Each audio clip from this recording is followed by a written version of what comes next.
ಶ್ರೀ ಗುರುಭ್ಯೋ ನಮಃ. ಮಾಯಕಾರ ಪ್ರಭುವೇ ನಮಃ. ಗಣೇಶ ದೇವಿ ವಾಗ್ದೇವಿ ಮಮ ವಾಕ್ಯ ಸಿದ್ಧಿ ಕುರು ಕುರು ಸ್ವಾಹ. ಓಂ ನಮೋ ಭಗವತಿ ಚಾಮುಂಡೇಶ್ವರಿ ಮಲಯಾಳ ಸ್ವರೂಪಿಣಿ ಸರ್ವಸಿದ್ಧಿಕಾರಿಣಿ ಸತ್ಯಂ ಬ್ರೂಹಿ ಸ್ವಾಹ. ಆರಾಧ್ಯ ದೈವನಾಗಿರುವಂತಹ ಮಲೆ ಮಾದೇಶ್ವರರನ್ನ ಮನದಲ್ಲಿ ನೆನೆಯುತ್ತಾ ವಿದ್ಯಾಗುರುಗಳ ತಂದೆ ತಾಯಿಯ ಪಾದಾರವಿಂದಿಗಳಿಗೆ ನಮಸ್ಕಾರವನ್ನು ಮಾಡ್ತಾ ಜಗದ್ಗುರು ಪಂಚಾಚಾರ್ಯರನ್ನ ಬಸವಾದಿ ಶರಣರನ್ನ ಮನದಲ್ಲಿ ನೆನೆಯುತ್ತಾ ನನ್ನೆಲ್ಲ ಪ್ರೀತಿಯ ಯೂಟ್ಯೂಬ್ ವಾಹಿನಿ ವೀಕ್ಷಕ ಬಂಧುಗಳಿಗೆ ನಿಮ್ಮ ಮುಗುರು ಮಧು ದೀಕ್ಷಿತ್ ಮಾಡುವಂತ ಪರಿಪೂರ್ಣವಾದಂಥ ನಮಸ್ಕಾರಗಳು. ಏನಪ್ಪ ಸಾಡೆ ಸಾತಿ ಎಲ್ಲಿ ನೋಡಿದ್ರು ಸಾಡೆ ಸಾತಿಗೆ ಹಂಗಾಗ್ಬಿಡುತ್ತೆ, ಸಾಡೆ ಸಾತಿಗೆ ಹಿಂಗಾಗ್ಬಿಡುತ್ತೆ, ಎಲ್ಲರಿಗೂ ತೊಂದರೆ ಆಗ್ಬಿಡುತ್ತೆ ಅನ್ನುವಂಥದ್ದು ಎಲ್ಲ ಕಡೆಯಲ್ಲೂ ನಾವು ನೋಡ್ತಾ ಇದ್ದೀವಿ. ಹಾಗಾದ್ರೆ ಏನಿದು ಸಾಡೆ ಸಾತಿ?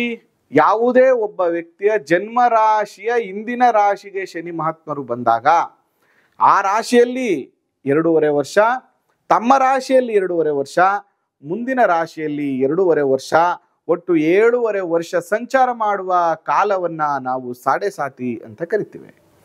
ಈ ಸಾಡೆ ಸಾತಿಯ ಕಾಲಘಟ್ಟದಲ್ಲಿ ಒಂದಷ್ಟು ಶುಭ ಫಲಗಳು, ಒಂದಷ್ಟು ಅಶುಭ ಫಲಗಳೆಲ್ಲವೂ ಕೂಡ ಖಂಡಿತವಾಗಿಯೂ ಆಗ್ತದೆ. ಆದರೆ ಎಲ್ಲರಿಗೂ ಒಂದೇ ತರದ ಪರಿಣಾಮಗಳು ಖಂಡಿತ ಆಗೋದಿಲ್ಲ. ಇದನ್ನ ನಾವೆಲ್ಲರೂ ಕೂಡ ಅರ್ಥ ಮಾಡ್ಕೋಬೇಕು. ನೋಡಿ, ಅವರ ಜಾತಕದಲ್ಲಿ ಶನಿ ಹುಚ್ಚನಾಗಿದ್ದ, ದಶಾಭುಕ್ತಿ ತುಂಬಾ ಬಲಿಷ್ಠವಾಗಿದ್ದಾಗ ಆ ಸಾಡೆ ಸಾತಿ ಏನು ತೊಂದರೆ ಕೊಡೋದಿಲ್ಲ. ಆ ಸಾಡೆ ಸಾತಿಯಲ್ಲೇ ಒಂದಷ್ಟು ಗೃಹವನ್ನ ಖರೀದಿ ಮಾಡುವಂಥದ್ದು, ಸೈಟನ್ನ ಖರೀದಿ ಮಾಡುವಂಥದ್ದು, ಪ್ರಮೋಷನ್ ಸಿಗುವಂಥದ್ದು, ಈ ಥರದ್ದೆಲ್ಲ ಅನುಕೂಲಗಳು ಕೂಡ ಆಗ್ತದೆ.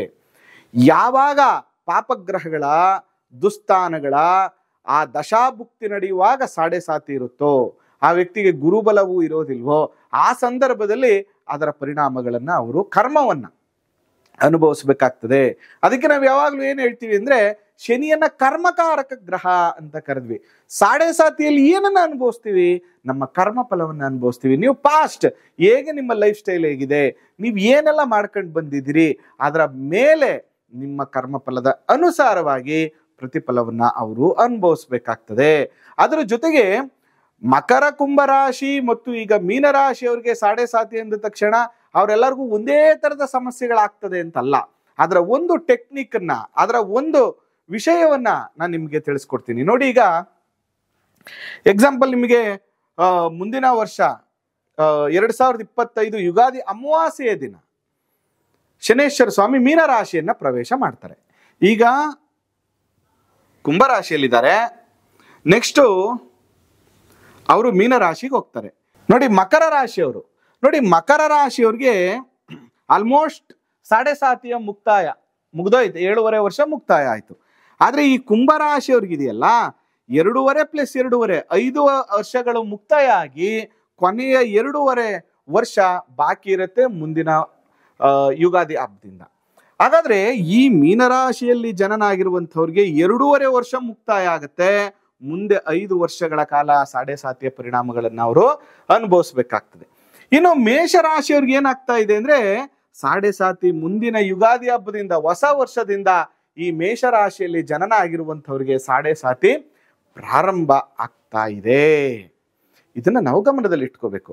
ನೋಡಿ, 12ನೇ ಮನೆಯಲ್ಲಿ ಸಂಚಾರ ಮಾಡುವ ಸಂದರ್ಭದಲ್ಲಿ ಅವನು ಯಾವುದೇ ಒಂದು ಶನಿಯ ಸಾಡೆ ಸಾತಿನ ಅನುಭವಿಸುವಾಗ 12ನೇ ರಾಶಿಯಲ್ಲಿ ಸಂಚಾರ ಮಾಡುವಂತ ಸಂದರ್ಭದಲ್ಲಿ ಲಾಸಸ್ ನ ಜಾಸ್ತಿ ಇಂಡಿಕೇಟ್ ಮಾಡ್ತಾನೆ. ಏನೇನ್ ಲಾಸ್ ಅಂತ ನಾನು ನಿಮಗೆ ತಿಳಿಸ್ತೀನಿ.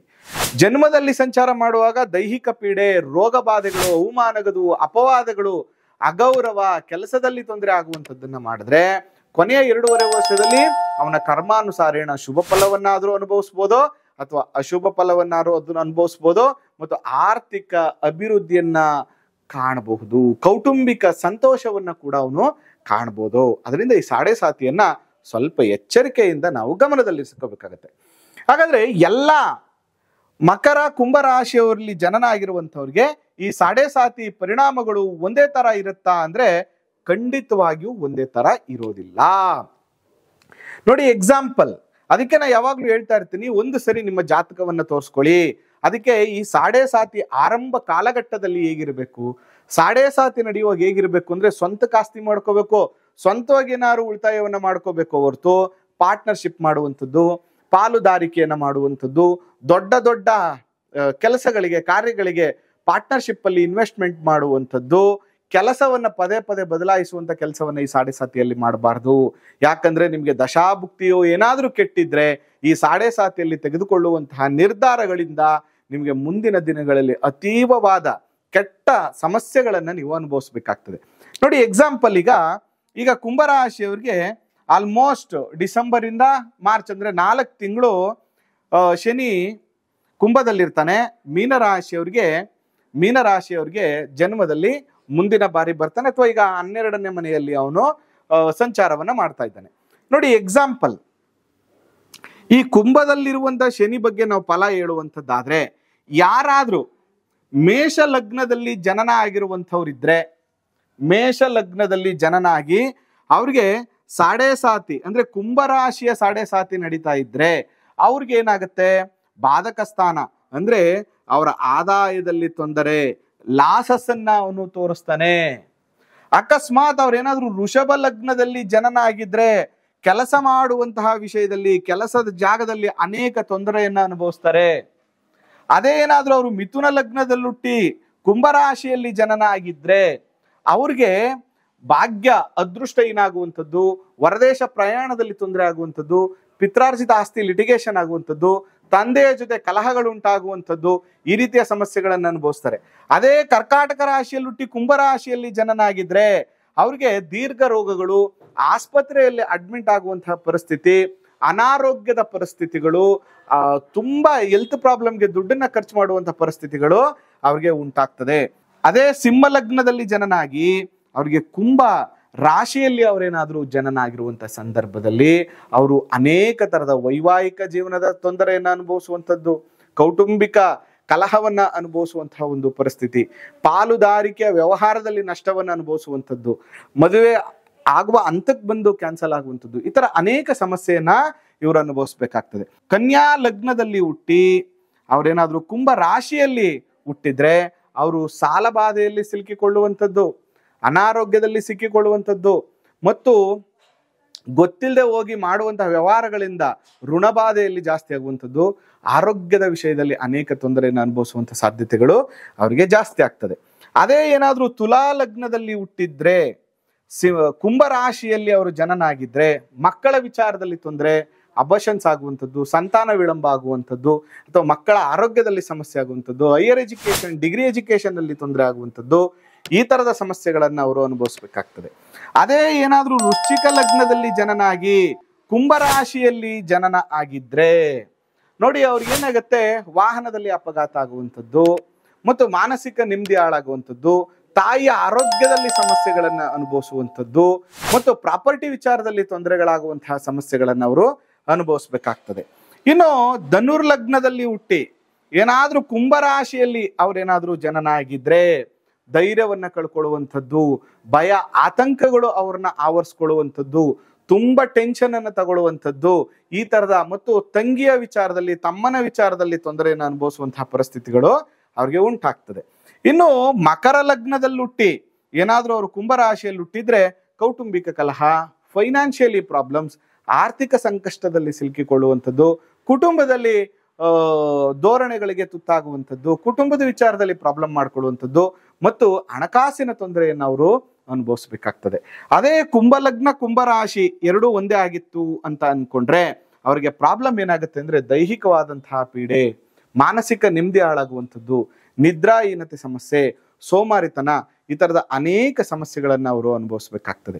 ಇನ್ನು ಮೀನ ಲಗ್ನದಲ್ಲಿ ಜನನ ಆಗಿದ್ದು ಕುಂಭ ರಾಶಿಯಲ್ಲಿ ಜನನ ಆಗಿದ್ರೆ it's A very dangerous combination. Losses, ತುಂಬಾ ಫೈನಾನ್ಷಿಯಲಿ ಪ್ರಾಬ್ಲಮ್ ಅಲ್ಲಿ ಸಿಕ್ಕಾಕೊಳ್ಳುವಂಥದ್ದು, ಹೊರದೇಶಕ್ಕೆ ಕೆಲ್ಸಕ್ಕೆ ಹೋಗ್ತೀನಿ ಅಂತ ಹೋಗಿ ಅಲ್ಲಿ ಪ್ರಾಬ್ಲಮ್ ಅಲ್ಲಿ ಸಿಕ್ಕಾಕೊಳ್ಳುವಂಥದ್ದು, ಗೊತ್ತಿಲ್ಲದೆ ಇರುವಂತಹ ವಿಷಯಗಳಿಗೆ ಹೋಗಿ ಸಮಸ್ಯೆಗಳಲ್ಲಿ ಸಿಕ್ಕಾಕೊಳ್ಳುವಂಥದ್ದು, ವಿಪರೀತವಾದಂತಹ ಲಾಸಸ್ ಅನ್ನ ಅವರು ಅನುಭವಿಸ್ಬೇಕಾಗ್ತದೆ. ಅದರಿಂದ ನಾವು ಯಾವಾಗಲೂ ಕೂಡ ಇಂಥ ವಿಚಾರಗಳನ್ನ ಯಾವ ಲಗ್ನ ಮತ್ತು ಆ ಸಾಡೆ ಸಾತಿ ಯಾವ ಭಾವದಲ್ಲಿ ಆಗ್ತಾ ಇದೆ ಅನ್ನುವಂಥ ವಿಚಾರಗಳನ್ನ ನೋಡಿಕೊಂಡು ಸಾಡೆ ಸಾತಿಯನ್ನ ನಾವು ನೋಡ್ಬೇಕಾಗ್ತದೆ. ಅದಕ್ಕೆ ಎಲ್ಲ ಲಗ್ನದವ್ರಿಗೂ ಸಾಡೆ ಸಾತಿ ಒಂದೇ ತರ ಪರಿಣಾಮಗಳನ್ನ ಬೀರೋದಿಲ್ಲ, ಬೇರೆ ಬೇರೆ ತರದ ಪರಿಣಾಮಗಳನ್ನ ಬೀರುತ್ತೆ. ಅದರಿಂದ ಈ ಶನಿ ದೇಶ ನಡೆಯುವಂತ ಸಂದರ್ಭದಲ್ಲಿ ಕರ್ಮಫಲ ಆಗಿರೋದ್ರಿಂದ ನೋಡಿ, ಕೆಲವು ಟೈಮು ಅವನ ಜಾತಕದಲ್ಲಿ ದಶಾಭುಕ್ತಿ ಚೆನ್ನಾಗಿದ್ಬಿಟ್ರೆ, ಈಗ ನಾನು ಏನೇನು ಹೇಳಿದೆ ಇದೆಲ್ಲ ಉಲ್ಟಾಗುತ್ತೆ. ಎಕ್ಸಾಂಪಲ್, ಮಕರ ಲಗ್ನ ಶನಿ 2ನೇ ಮನೆಯಲ್ಲಿದ್ದಾಗ ಕೌಟುಂಬಿಕ ಸುಖ, ಫೈನಾನ್ಷಿಯಲ್ ಇಂಪ್ರೂವ್ಮೆಂಟ್ ಆದ್ರೆ ಅದೇ ವೃಷಭ ಲಗ್ನ ಆದಾಗ ಅವನೇನಾದ್ರೂ ದಶಾಭುಕ್ತಿ ಚೆನ್ನಾಗಿದ್ರೆ ದಶಮ ಭಾವ ವೃತ್ತಿಯಲ್ಲಿ ಅಭಿವೃದ್ಧಿಯನ್ನ ಆಗುವಂಥದ್ದು, ಫೈನಾನ್ಷಿಯಲ್ ಇಂಪ್ರೂವ್ಮೆಂಟ್ ಆಗುವಂಥದ್ದು, ಪ್ರಮೋಷನ್ ಸಿಗುವಂಥದ್ದಾಗತ್ತೆ. ಅದಕ್ಕೆ ಕಂಪ್ಲೀಟ್ ಅವನ ಜಾತಕ ದಶಾಭುಕ್ತಿ ಸಾಡೆ ಸಾತಿ ಎಲ್ಲವನ್ನ ಕೂಡ ಗಮನಿಸಿದಾಗ ಅದರ ಪ್ರತಿಫಲಗಳು ಪ್ರಾಪ್ತಿಯಾಗುತ್ತೆ. ಅದರಿಂದ ಸಾಡೆ ಸಾತಿ ಅನ್ನುವಂಥ ವಿಚಾರಕ್ಕೆ ಆತಂಕವನ್ನು ಪಡುವಂತ ಅವಶ್ಯಕತೆ ಇಲ್ಲ. ಪ್ಲಸ್ ಅದರ ಜೊತೆಗೆ ನೆಗ್ಲೆಕ್ಟ್ ಮಾಡುವಂಥದ್ದು ಇಲ್ಲ. ನಿಮ್ಮ ಕರ್ಮಾನುಸಾರೇಣ ಈ ಫಲವನ್ನು ಅನುಭವಿಸ್ಬೇಕಾಗ್ತದೆ. ಅದರಿಂದ ಈ ಸಂದರ್ಭದಲ್ಲಿ ಧಾರ್ಮಿಕ ಆಚರಣೆಗಳು, ನಿತ್ಯ ಕರ್ಮಗಳನ್ನ ಚೆನ್ನಾಗಿ ಇಟ್ಕೊಳ್ಳುವಂಥದ್ದು, ಆದಷ್ಟು ಯಾವುದೇ ವ್ಯವಹಾರಗಳನ್ನ ಮಾಡುವಾಗ 10 ಸಾರಿ ಯೋಚನೆಯನ್ನ ಮಾಡುವಂಥದ್ದು, ಈ ರೀತಿಯ ನಿಮ್ಮ ನಿತ್ಯ ಕರ್ಮಗಳನ್ನ ಸರಿಯಾಗಿ ಇಟ್ಕೊಂಡ್ರೆ ಖಂಡಿತವಾಗಿಯೂ ಈ ದೋಷಗಳು ಕಮ್ಮಿ ಆಗತ್ತೆ. ಅದರ ಜೊತೆಗೆ ನಿತ್ಯ ಹನುಮಾನ್ ಚಾಲಿಸ್ ಓದುವಂಥದ್ದು, ಶನಿ ಶಾಂತಿ ಮಾಡಿಸುವಂಥದ್ದು, ಶನಿವಾರ ತಿಲಾ ದಾನವನ್ನು ಮಾಡುವಂಥದ್ದು, ಆಂಜನೇಯ ಸ್ವಾಮಿ ದರ್ಶನ, ಜೊತೆಗೆ ಸಮಯ ಸಿಕ್ಕಿದ್ರೆ ಶಿವನ ಪುಣ್ಯಕ್ಷೇತ್ರಗಳ ದರ್ಶನ ಮಾಡೋದ್ರಿಂದ ಈ ಸಾಡೆ ಸಾತಿ ದೋಷಗಳು ನಿವಾರಣೆ ಆಗುತ್ತೆ. ಅದರ ಜೊತೆಗೆ ವೃದ್ಧಾಶ್ರಮಗಳಿಗೆ ನಿಮ್ಮ ಕೈಲಾದ ಸಹಾಯವನ್ನ ಮಾಡೋದ್ರಿಂದ ಕೂಡ ಈ ಶನಿಯ ದೋಷಗಳು ಕಮ್ಮಿ ಆಗುತ್ತೆ. ಈ ರೀತಿಯ ವಿಷಯಗಳನ್ನ ತಿಳ್ಕೊಂಡು ಜಾತಕಗಳನ್ನ ಪರಿಶೀಲನೆಯನ್ನ ಮಾಡಿಕೊಂಡು ಖಂಡಿತವಾಗಿಯೂ ಇದನ್ನ ಫಾಲೋ ಮಾಡಿ.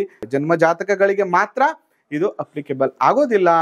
ಈ ಕಾಂಬಿನೇಷನ್ಸು 10 ರಿಂದ 15 ವರ್ಷಗಳಿಂದ ನಾಮ ನಕ್ಷತ್ರಗಳಿಂದ ಯಾರು ಕರೀತಾ ಬಂದಿರ್ತೀವಿ ಅವ್ರಿಗೆ ಕೂಡ ಈ ತರ ಸಮಸ್ಯೆಗಳಾಗತ್ತೆ. ಎಕ್ಸಾಂಪಲ್ ನೋಡಿ, ದರ್ಶನ್ ಅವ್ರದ್ದು ಮಕರ ರಾಶಿ, ದರ್ಶನ್ ಅವ್ರದ್ದು ಜಾತಕದ ಪ್ರಕಾರ ಶ್ರವಣ ನಕ್ಷತ್ರ ನೋಡಿ, ಅವರು ಕೂಡ ಜೈಲುವಾಸವನ್ನು ಮಾಡುವಂತಹ ಒಂದು ಪರಿಸ್ಥಿತಿ ಬಂತು. ಸುದೀಪ್ ಅವ್ರದ್ದು ಕುಂಭರಾಶಿ ನಾಮ ನಕ್ಷತ್ರದ ಪ್ರಕಾರ ಅವರು ಕೂಡ ತಾಯಿಯನ್ನು ಕಳ್ಕೊಳ್ಳುವಂತಹ ಒಂದು ಪರಿಸ್ಥಿತಿ ಬಂತು. ಅದೇ ತರ ಶಿವಣ್ಣ ಅವ್ರಿಗೆ ಮಕರ ರಾಶಿ, ಅವ್ರಿಗೆ ಆರೋಗ್ಯದ ಸಮಸ್ಯೆಗಳಿಗೆ ತುತ್ತಾಗುವಂಥದ್ದಾಯ್ತು. ಹೀಗೆ ನಾನು ಜನರಲ್ ಆಗಿ ಸೆಲೆಬ್ರಿಟಿಗಳ ಹೆಸರು ಯಾಕೆ ಹೇಳ್ತಾ ಇದ್ದೀನಿ ಅಂತಂದ್ರೆ, ನಾಮ ನಕ್ಷತ್ರಗಳು ಜನ್ಮ ನಕ್ಷತ್ರಗಳು ಕೂಡ ಈ ಸಾಡೆ ಸಾತಿಯ ಪರಿಣಾಮಗಳನ್ನ ಬೀರುತ್ತೆ ಅನ್ನುವಂಥ ವಿಚಾರಗಳನ್ನ ನೀವು ತಿಳ್ಕೊಬೇಕಾಗತ್ತೆ. ಇನ್ನು ಹೆಚ್ಚಿನ ವಿಚಾರಗಳು ಬೇಕು ಅಂದ್ರೆ ಮೆಸೇಜ್ ಮಾಡಿ. ಅದರ ಜೊತೆಗೆ ಭಯ ಆತಂಕಕ್ಕೆ ಒಳಗಾಗದೆ ಏನ್ ಮಾಡಬೇಕು ಅನ್ನುವಂಥ ಆಲೋಚನೆಯನ್ನ ಮಾಡಿ. ಅದರ ಜೊತೆಗೆ ಬಹಳ ಪ್ರಮುಖವಾಗಿ ನಿಮ್ಮ ಜಾತಕಗಳನ್ನ ಪರಿಶೀಲನೆ ಮಾಡಿಕೊಂಡು ನಿಮ್ಮ ಮುಂದೆ ಏನ್ ಮಾಡಬೇಕು ಏನ್ ಮಾಡಬಾರ್ದು ಅನ್ನುವಂಥ ವಿಷಯವನ್ನ ತಿಳ್ಕೊಂಡ್ರೆ 100% ನಿಮ್ಗೆ ಒಳ್ಳೇದಾಗತ್ತೆ ಅಂತ ಹೇಳ್ತಾ, ಈ ಸಾಡೆ ಸಾತಿಯ ಈ ವಿಷಯ, ಶನಿಯ ವಕ್ರತೆ ಆಗದ ವಿಷಯ ನಿಮಗೆ ಇಷ್ಟ ಆಗಿದೆ ಅಂತ ಹೇಳ್ತಾ ಈ ಸಂಚಿಕೆಯನ್ನು ಮುಗಿಸ್ತಾ ಇದ್ದೇನೆ. ಆ ಮಲೆಮಹದೇಶ್ವರರ ಅನುಗ್ರಹ ಸದಾ ನಿಮ್ಮ ಮೇಲಿರಲಿ. ನಮಸ್ಕಾರ.